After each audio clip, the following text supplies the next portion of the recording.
look, I'm seeing this from the inside, and I'm amiably biased towards our president and my friend, but there's a lot of crazy stuff on social media, so I want to address some things directly on the Iran issue. First, POTUS has been amazingly consistent over 10 years that Iran cannot have a nuclear weapon. Over the last few months, he encouraged his foreign policy team to reach a deal with the Iranians to accomplish this goal.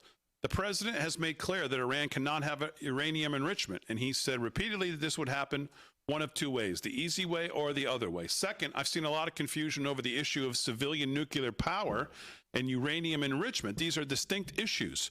Iran could have civilian nuclear power without enrichment, but Iran rejected that. Meanwhile, they've enriched uranium far above the levels necessary for any civilian purpose.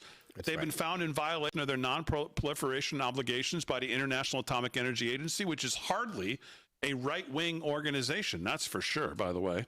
It's one thing to want civilian nuclear energy. It's another thing to demand sophisticated enrichment capacity.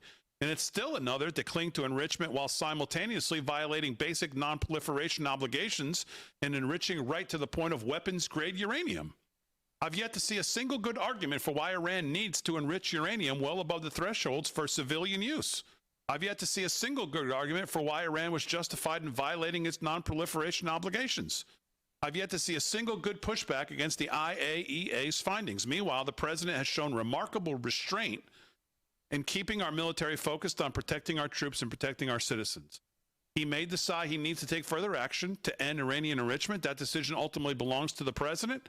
And of course, people are right to be worried about foreign entanglements after the last 25 years of idiotic foreign policy. Yeah.